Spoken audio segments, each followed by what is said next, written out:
During one of last week's devotions, I mentioned that unless something changed, I was going to leave the pandemic coronavirus thing to the news professionals and the medical community and the CDC folks to talk about. And we were going to devote our daily devotion time to another pressing current event, namely Lent. Well, something's changed. The governor of our great state, Governor Parson, issued a stay-at-home order that starts today and runs through April 24th. And although I don't have a crystal ball and I'm no more privy to information than any of the rest of y'all, I figure that it was only a matter of time. And while I don't like it and regret that it's come to this, it's tough to argue against the wisdom of hunkering down and following the directions of the people we've elected to lead us. As backward as it feels and as hard as it is for me to say, I truly believe that the best way for us to love and care for one another is to physically stay away from one another. That said, I pray that you and me and all of us will, with God's help, find a way to make the best of our new temporary normal. One thing we can do for sure is to pray that God blesses and protects those selfless heroes whose profession requires them to risk being out and about. Our medical professionals and our first responders, to be sure, but also our grocery store workers and truck drivers and bankers and public works folks.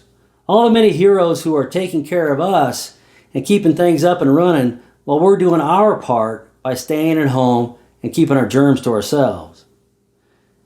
And as for the church, while our methods have temporarily changed, our mission has not. I plan to continue meeting with you each day, Monday through Thursday, for our daily devotion time.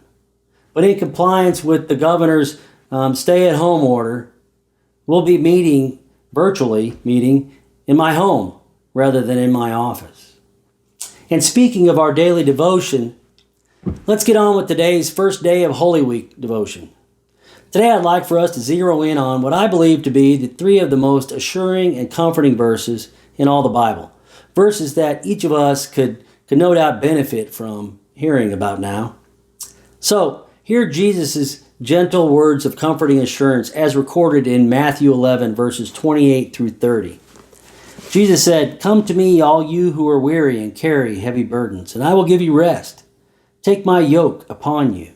Let me teach you, because I am humble and gentle at heart, and you will find rest for your souls. For my yoke is easy to bear, and the burden I give is light."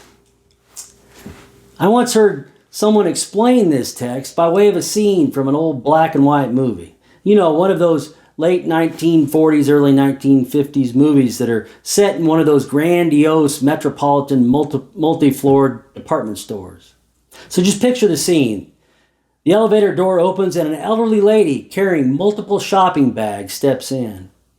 Noticing that she's obviously tired and straining under the load of her heavy bags, the uniformed elevator operator politely says, "Ma'am, why do you set the bags on the floor and let the elevator carry them?"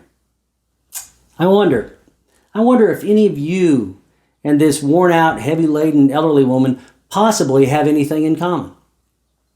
Are you, like the exhausted elderly lady, unnecessarily attempting to carry the full weight of your life's burdens? Some health issue burden, perhaps. The chronic grief over the loss of a loved one. Worries about your children or your grandchildren. Guilt over a past or present sin that you just can't seem to let go of. Anxiety about a pandemic that's totally out of your control anyway. In other words, are you carrying baggage that Jesus has already offered to carry for you? You know, each of us, you, me, and everybody else, has some burden that we're carrying. Sure, our burdens are different, and some are heavier than others. But none of us are immune. We've all got them. Burdens are as commonplace as the air we breathe. The question is, who's doing your heavy lifting for you? Jesus said, "Come to me, all you who are weary and burdened, and I will give you rest." Whatever burden you're bearing, you don't have to carry it alone. So why not release them and take a rest? Jesus is offering. All we have to do is simply take him up on his offer. My prayer is that each of us will use some of our mandated stay-at-home time to confront our burdens and then prayerfully taken Jesus up on his offer, give them to him and find rest in his grace. I'll see you tomorrow, and in the meantime, keep looking up, keep loving and caring for one another. God's got this.